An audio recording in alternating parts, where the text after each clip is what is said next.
This week I'm pleased to present you with this book sent to me by a viewer, Darren Jackson. He started a series on Australia. This one focuses on the town halls, and he's gone county by county, city by city, giving us a bit of narrative to help expose the deception. But before we get into his work, I thought we would start with a little bit of backstory on Australia. So I started doing a little digging on some of the anthropological history of Australia. You can see this is a link from the National Museum of Australia, and they're telling us that the human inhabitations going back 65,000 years, and they give us several examples of why they believe that to be the case. And this narrative seems to have been pushed back or created in the last, let's say, 50 years. For example, here we have supposedly evidence of human footprints in the Willandra Lakes area, southeastern Australia. And if we take that to the map, you can see we're in the New South Wales area, and this is the general area. There's Mungo National Park and the Willandra Lakes. And here's the Mungo footprint, we're told. And it's being used to create a backstory, what I would suggest is a false historical narrative, to bolster the inheritors timeline. They're attempting to tell us that these footprints are 20,000 years old. You can see them here. To me, it's laughable and clearly a case of misdirection. To suggest that these are 20,000 years is absolutely ridiculous. 20,000 years old. And here's a trailer of a documentary that they made on the discovery of the footprints. Let's just watch that.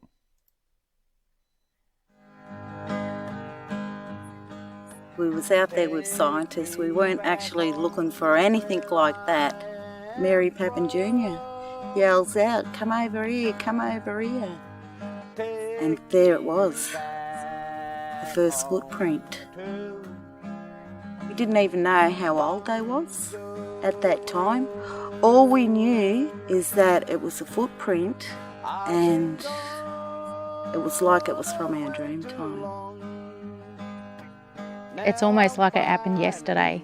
Like you can walk across that site and you just feel like it was your mob that just walked across there the day before. It's almost like it just happened yesterday.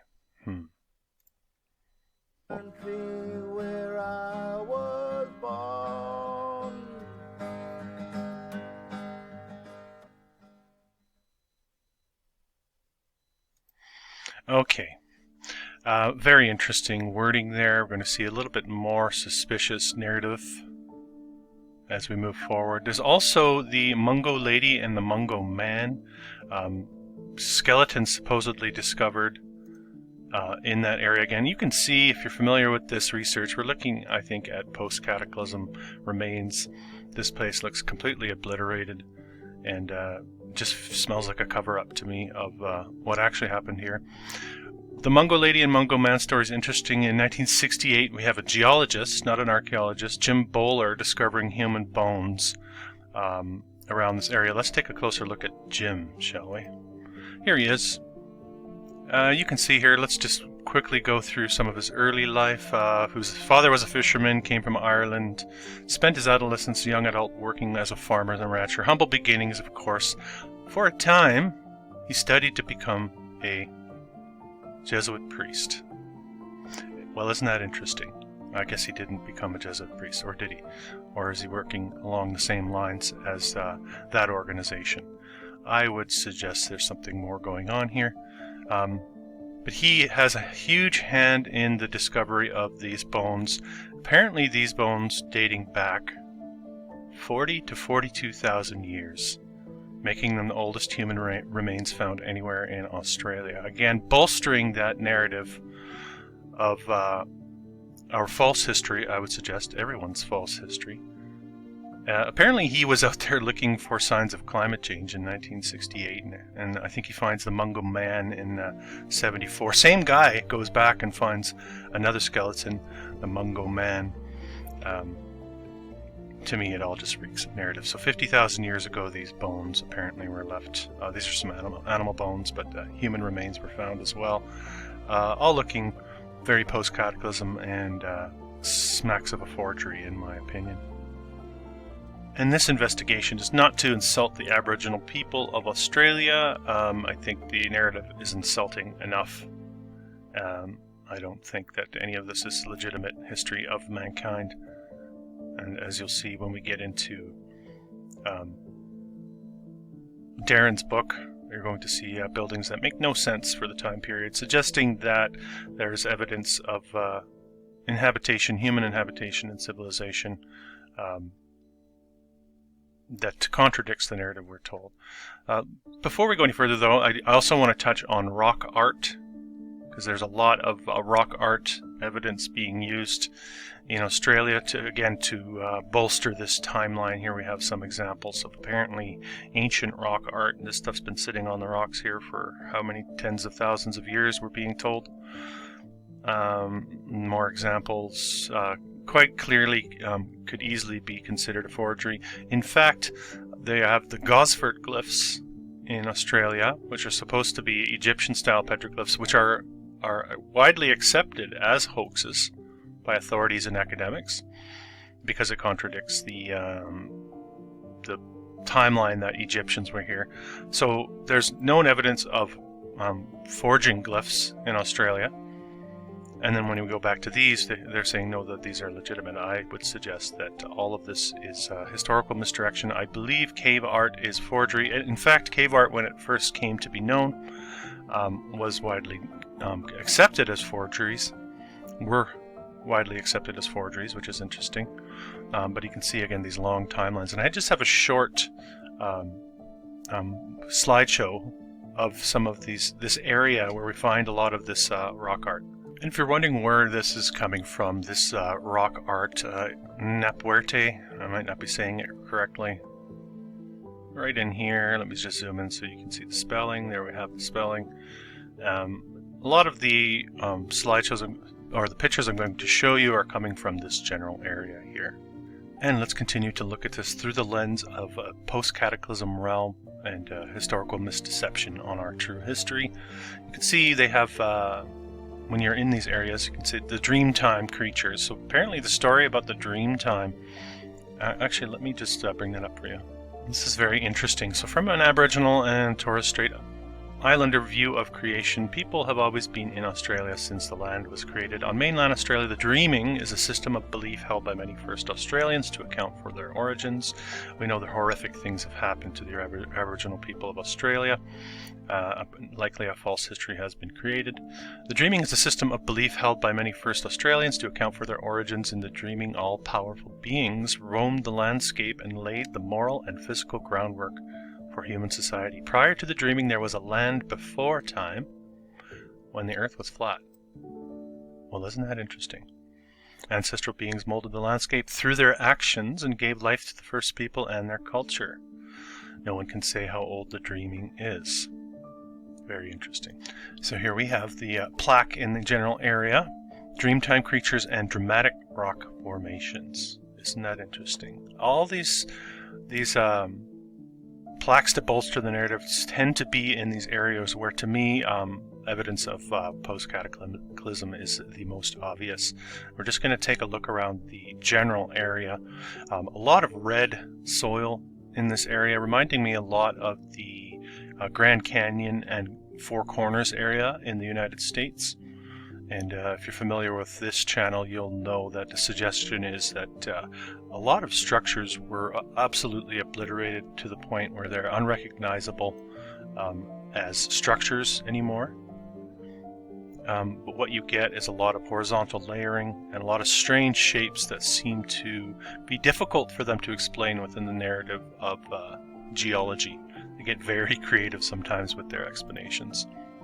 And this is just some evidence of what you'll see in this general area. Again, the horizontal lining, the dripping going on, the meltage, if you will, the underside of a dome-style, dome-shaped opening with that, what I have described as caramelizing, like when sugar caramelizes, having a very similar effect, looking like a high heat event occurred here.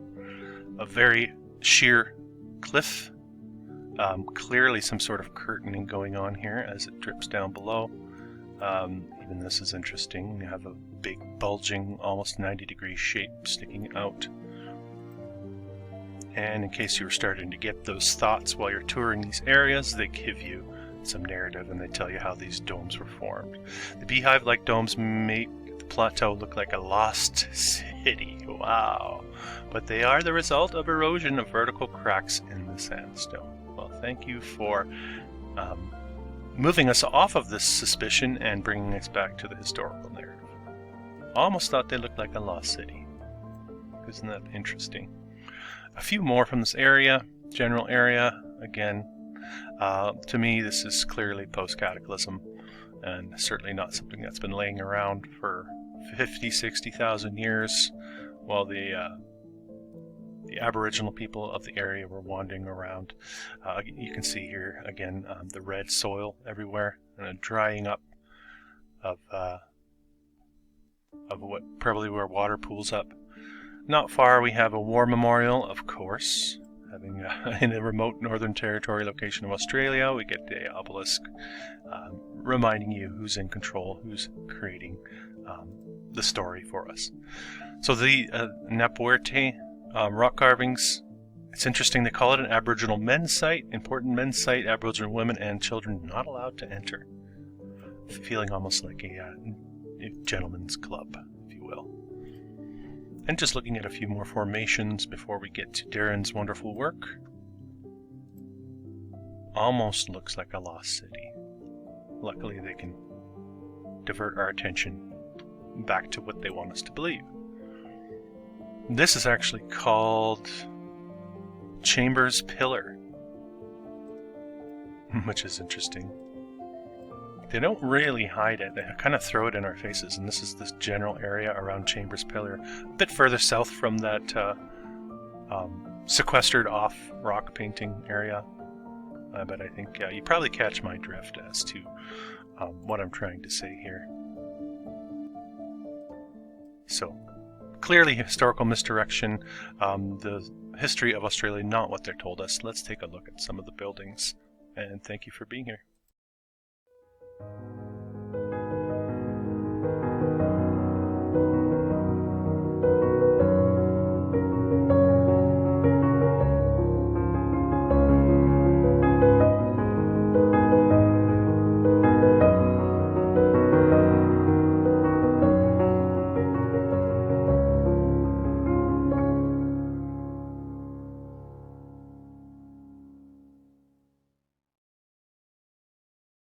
So maybe you're wondering, if there was a cataclysm, how could anything be left after seeing such complete obliteration in some areas?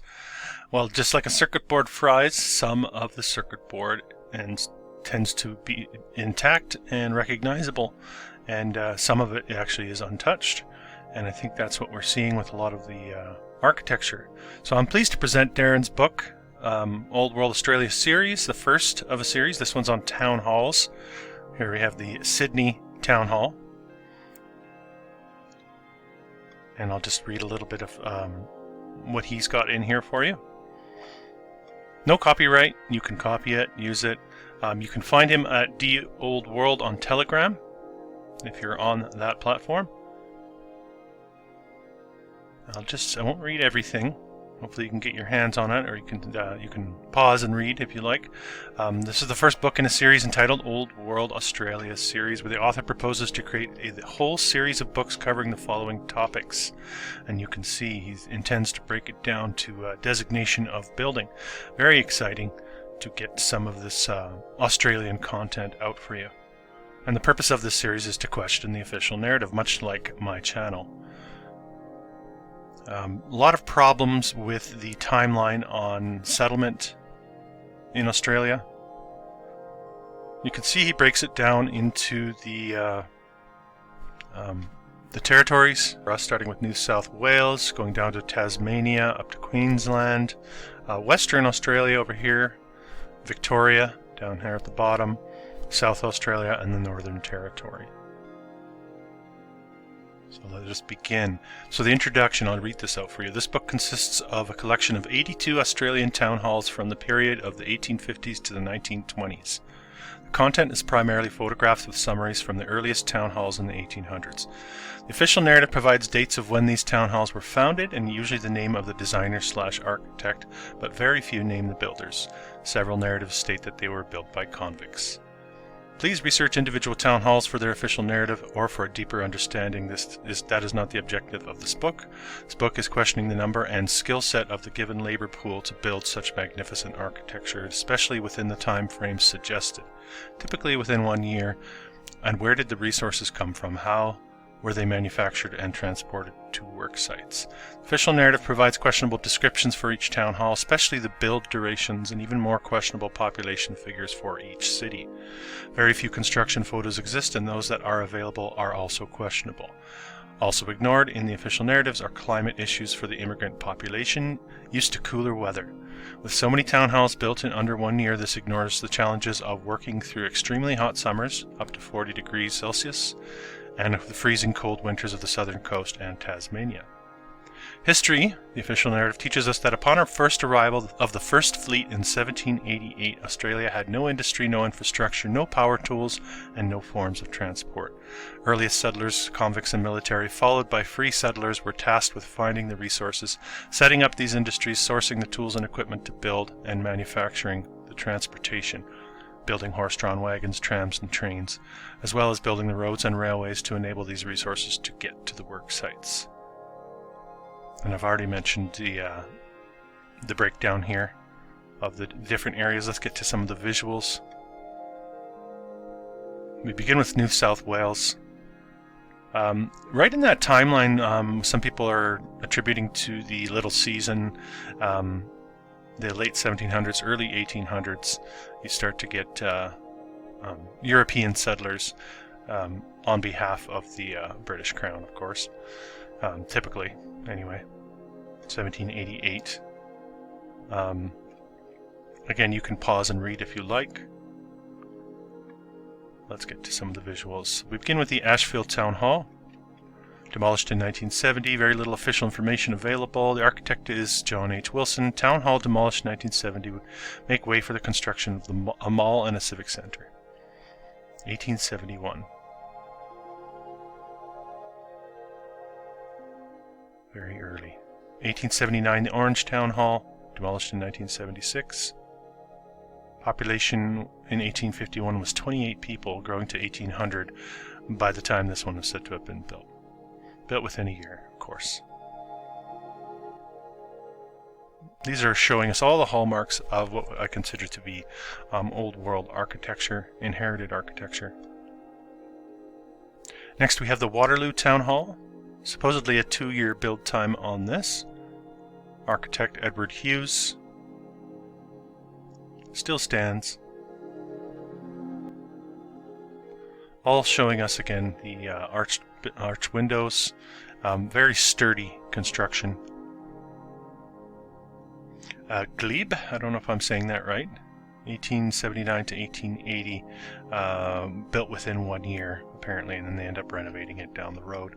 You can see all of the ornamentation going on. A suggestion here being that old world architecture employed some sort of tech to harness etheric energy, and we're seeing more and more signs of this really wherever we look. Petersham Town Hall, demolished in 1937. Built in about 18 months.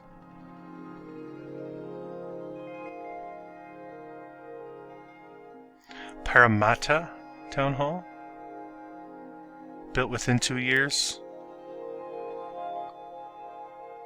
Still stands.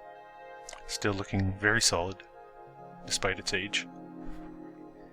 Randwick Town Hall in Sydney. It's claimed the Randwick Town Hall was built within 2 years, designed by Blackman and Parks. There it stands, with its nice looking mansard-style dome. And very well dressed, some of these structures, well taken care of in many cases. Glen Innes Town Hall, Glen Innes was founded in 1852. It's about almost 600 kilometers from Sydney. It would take about 129 hours to walk there. And there was a train line opened in 1884, we're told. Now, if you're familiar with the theory of the Old World, a lot of the rail infrastructure was a part of the Old World transportation system. We've got some very low population numbers here, and built within 1.5 years, we're told this thing was built.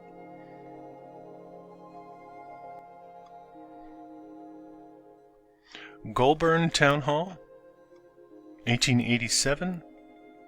Quite a ways from Sydney again, 220 kilometers. Train line opens up 1869. Population in 1851 was 28 people. So it's this dramatic leap in population figures going on in Australia as well, tying in nicely with a reseeding of the population, which is being hypothesized within these circles. Australia really giving us a lot, revealing a lot of secrets as to the false history that we've been given. Magnificent looking structures, really not making sense for such low population numbers and such paltry means at their disposal, supposedly, for the historical narrative. So it's a very lazy, thin backstory, I would suggest, in Australia. Here we have the Balmain Town Hall, built within a year, 1888. Of course, they had to have a dome and a tower. Got to have both. Massive columns here in the front. And of course, it still stands. No doubt revered, many of these structures in the modern day. And I'd like to take this opportunity to let you know, if you do have any research that you've been compiling, if you've been into this for a while and haven't created your own platform, or would like a launch pad to create your own platform, I'm happy to present your information, have you on for a discussion to share your thoughts and ideas and research. Consider my channel a bit of an open source, old world resource, just to get the information out there. I need as many eyes on this as possible, and as many different perspectives are always helpful as well. The Granville Town Hall, 1888 to 1889, built within 17 months, we're told. The story seems to repeat itself. Again, very well dressed up in the modern day. The Leichhardt Town Hall in Sydney, 1888, supposedly built within 8 months. Designed by Drake and Walcott. Okay. And that's an 8-month build time in 1888.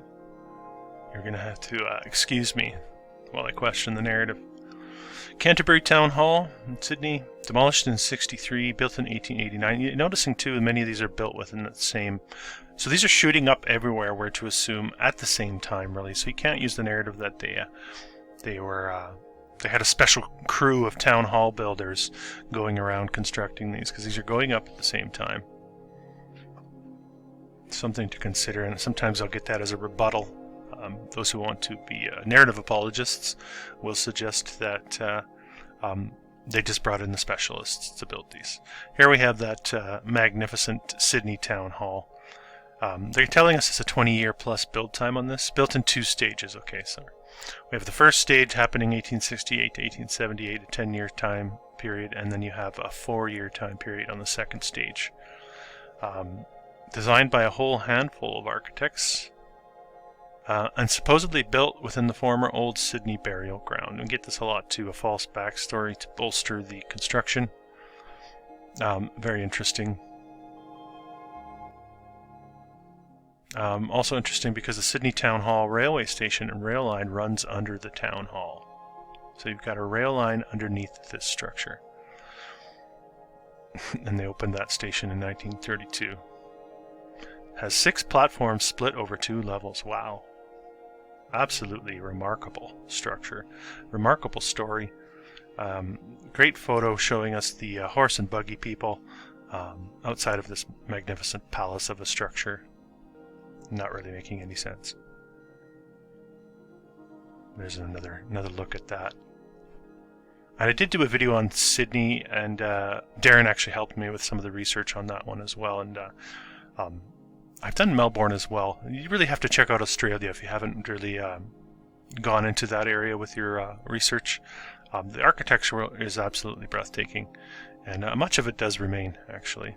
We have some really good Old World Tartaria researchers in Australia as well. I know Cambell Purvis at Autodidactic is from there. Kelly from Tartaria Australia also. The two of them do a lot of work. Have been doing it for quite some time. And there are others as well. We have the Red Brick Chick, who does a lot of... I might be getting that wrong. Let me double check. Here's Deborah, the Red Brick Chick. I was right. She does some really cool boots on the ground investigations, evidence of melt going on in Australia. So that's definitely worth a look if you're thinking along these lines. And I'll link them all in the description. Just a look at some of the interior of this. There's your pipe organ in the town hall. Love to play pipe organ music in the town hall. If you're into this research, you'll understand how sound frequency was so important to the Old World civilization. Sound and healing through frequency. Not just healing, but wellness. General maintenance of wellness, I think, was just... I don't think people needed to go to these centers to heal. I think this was maintaining a frequency where you didn't need to... we didn't really get sick. And I think it was all part of a higher vibration that was going on. Broken Hill Town Hall, 1890. You can see here, wow, 1,000 kilometers from Sydney inland. Apparently completed in 1927. In 1890, the population was 20,000. Built within a year, of course, as always. And a gorgeous looking structure.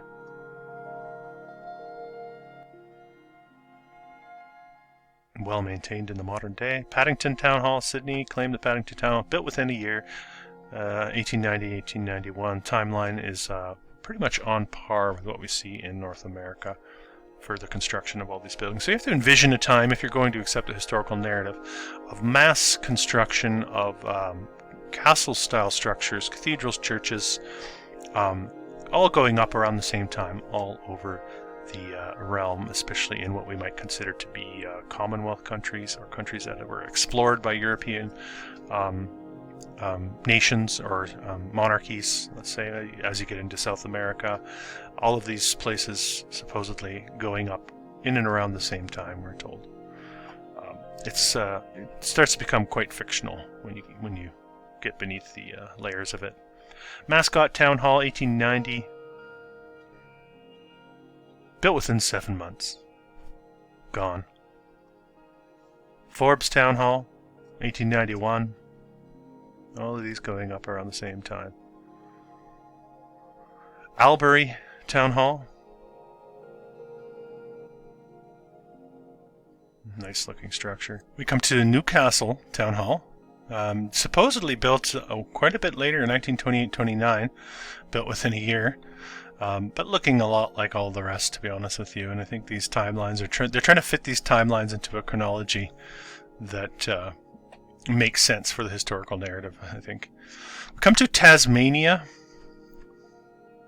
Let's just look a little closer into this area of Australia. Let me just zoom out here. I was just in Oxford Falls. Yep, there it is. And you can see how a lot of this looks like it was once connected. Possibly a peninsula at one point.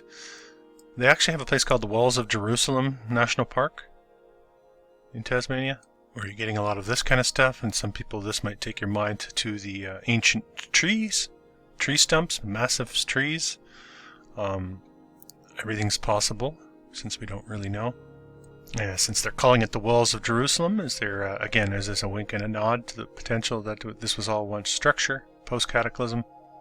And we're just exploring a little bit more in the southern reaches of Tasmania. The Mount Murchison area. And some 20,000-year-old footprints. No, sorry, those are just footprints on the beach. And a look at the Tasman National Park on the east coast of Tasmania with those basaltic-like columns.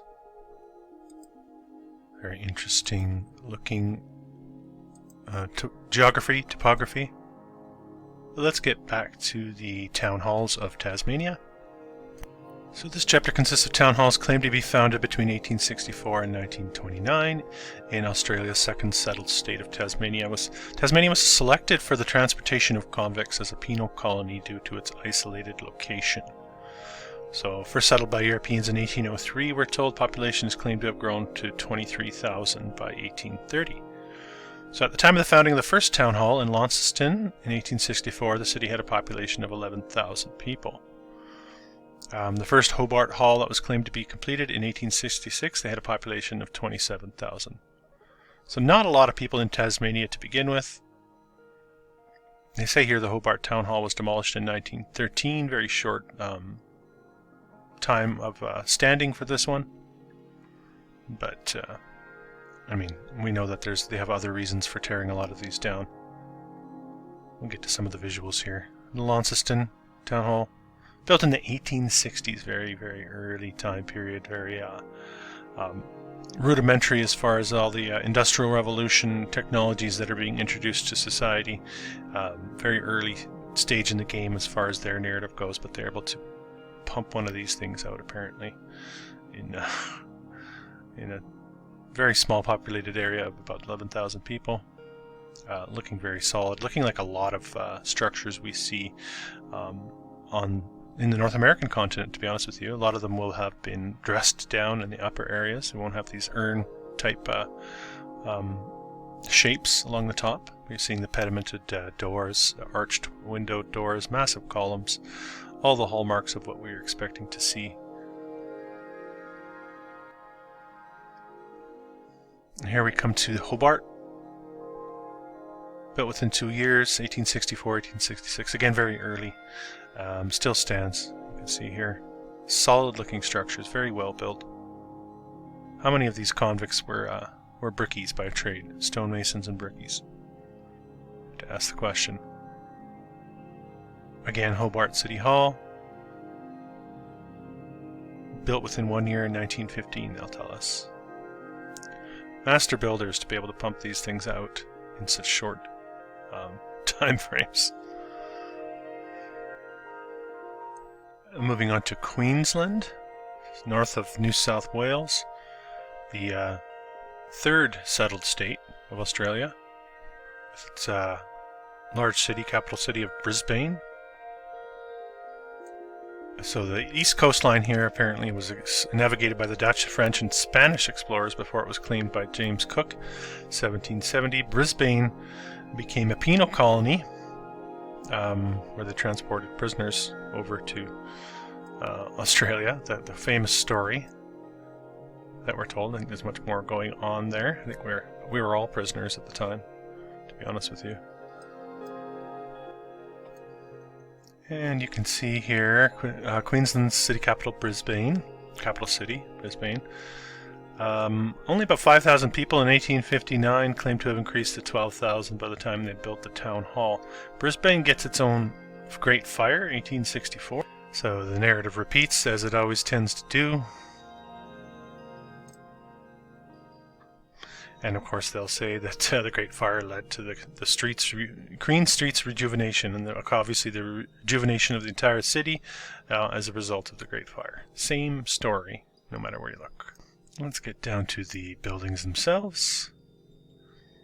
We get to the Ipswich Town Hall, 1861. This thing was built. About 3,600 people living there at the time. They're saying it took 3 years to build this thing. Why did it take them so long? Everywhere else they're putting them up in 1 year. Very well maintained, beautiful looking structures. Very low population count. Like I said, the story seems to repeat itself wherever we look. Here's Brisbane, one that was demolished in 1928. Built in the 1860s. Not affected by the Great Fire though, apparently. I think that's supposed to say 1864. And then some sources say that it was constructed after the fire. So you can believe what you want to believe when you're looking at the historical narrative, apparently. Look at the detail on this one, having a bit of a cathedral feel, even the entranceways here. They just had so much artistic flair in the 1860s in Australia. if you believe those sorts of things. Cairns, 1886 to 1889. Warwick Town Hall, Warwick, depends how you say it, where you're from. Old photo, new photo, 1887. South Brisbane, no slouch, 1891 to 1892, 18-month build time. Of course, they had to throw the tower on top. A little 1800s flair for you. Beautiful looking structure. Look at the quality of architecture going on here in the 1890s. Remarkable. Toowoomba, love that name. 1900. This one looks like it had a tower that has been removed. Something not right about that. But we know that's par for the course as well. That's something that they often did with these structures. Maryborough, early 1900s, getting into 1911 to 1912, built within a year. Mackay Town Hall. So Darren's provided a nice little bit of narrative on each location. So if you'd like to dig a little further, I'd definitely recommend you checking out his Telegram. Maybe you can get a copy. He's not selling this book. He's doing the research and providing this for anyone who wants to get a little deeper into the storyline. I look forward to further releases from Darren. Here's the Brisbane City Hall. They say this was built 1920 to 1930. Based on the Roman Pantheon and St. Mark's in Venice, which is that tower in St. Mark's is gone. There's a famous photo of that toppling. Here's part of the rubble, the aftermath of the collapse of St. Mark's, 1902. This is from. There's the photo I was talking about, the famous St. Mark's Tower. Apparently they caught it mid-collapse, even though people will tell you that photos from this era didn't have the ability to capture the live action. And if we look a little closer, we can see what's been done to this photo here. And I did cover St. Mark's in a previous video. We're getting to Western Australia now, and with the city of Perth being established in 1829, we're told. Became a penal colony in 1850. And Western Australia starting to show us more of that red, distinctive color, and some of the geology we saw at the beginning of the video. Looking very familiar. Of course, and again, more backstory, of course. Interesting shaped bit of geology here. But let's get to the town halls. And the city of Perth I have looked at briefly. Quite the old town banger. This is a old world banger of a city. There's the town hall, built 1867 to 1870. Constructed by convict labor and free men. Well, that's great to know. 3-year time period on this one. And look, it still stands. A very familiar looking structure. Fremantle Town Hall, 1885 to 86. Built within 18 months, we're told. Not long after the railroad. It's always railroad comes, town hall gets built. Railroad comes, town hall gets built. Often is the case. Albany Town Hall.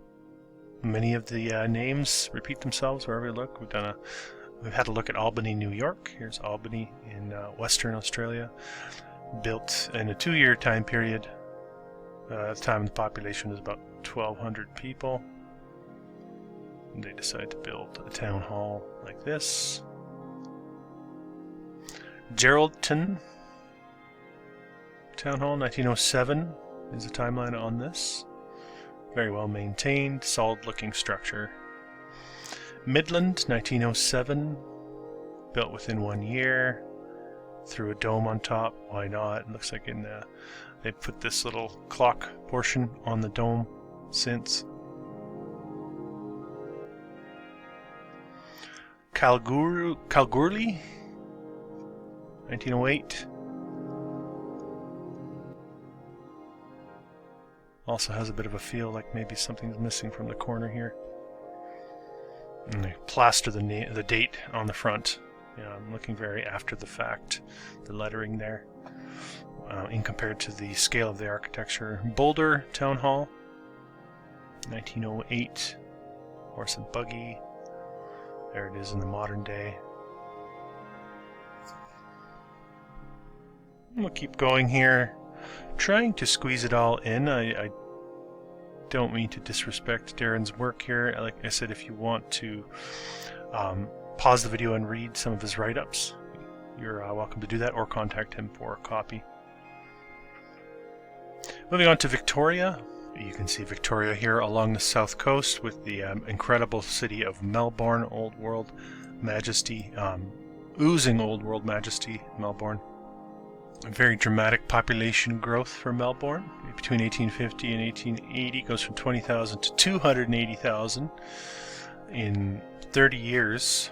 That's absolutely absurd. Again, reset population narrative in effect. By 1890, we're almost at 500,000 people in Melbourne, which is again incredible. The railway spreads up through Victoria from the late 1850s. We'll just get through some of these. Geelong, 1855, the building like this. Very familiar looking structure with the 6 columns out front, pediment. Bendigo, amazing Old World city once again. I've looked a little bit at that. They're saying this was built 1859 to 1865. Somewhere along the line the railway was installed. You can see we've got a bit of a gold rush, of course, reminiscent of a lot of the west coast of North America, San Francisco, and Denver has got a bit of that narrative. But Bendigo, California, or Bendigo, Australia, having a very similar storyline. St. Kilda, demolished in 1930, built in 1859. Very, very early time to be building like this. This is a great photo, and I think Darren makes note of it. Interesting building method. You can see this is supposed to be a construction photo. If I zoom in a little bit closer, it makes no sense at all. It looks like they just omitted the side of the building here. Maybe they're just going to fill that in after the fact.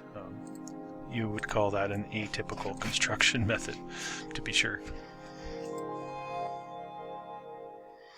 Ballarat, Old World beauty, 1870s, built in 2 years. Still stands, looking fantastic. Apparently phase 2 of the building right here. Just some of the interior for you, just to show you how they built back then. Ballarat East, 1861, this gets built, demolished in 46. We'll keep going.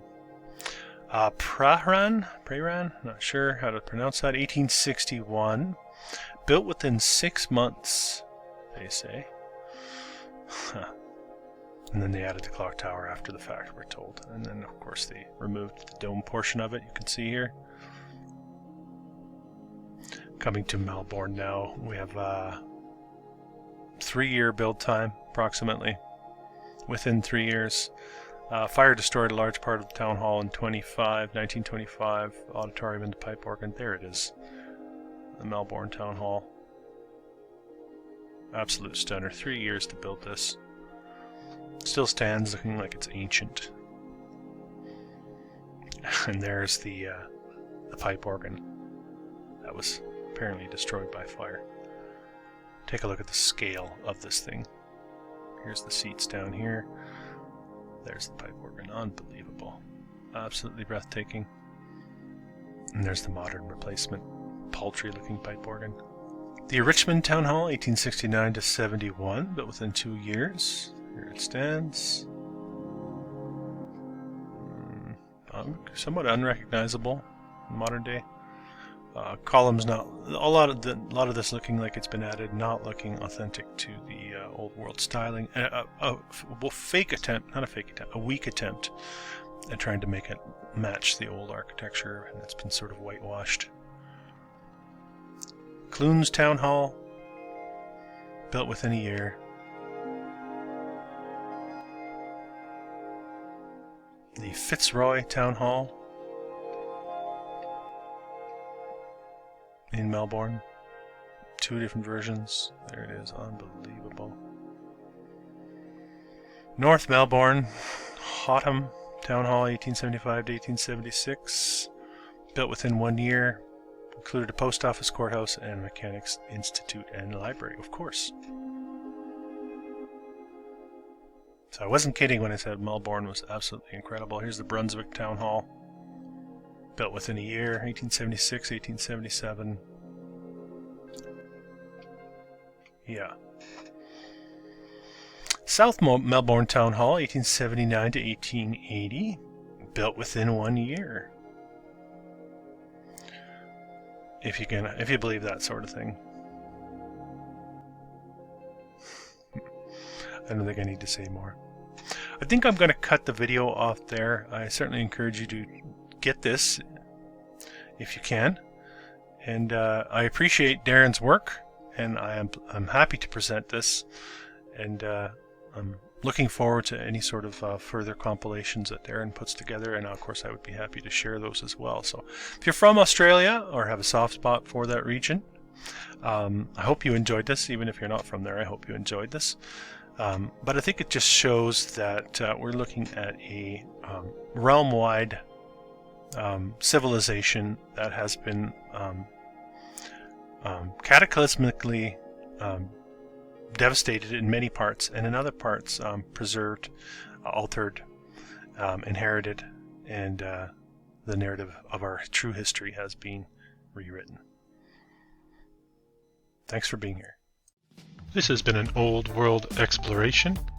If you're new to the channel, don't forget to subscribe, hit the thumbs up button, and comment. I believe we are in the process of remembering who we really are and casting off the shackles of illusion. Until next time.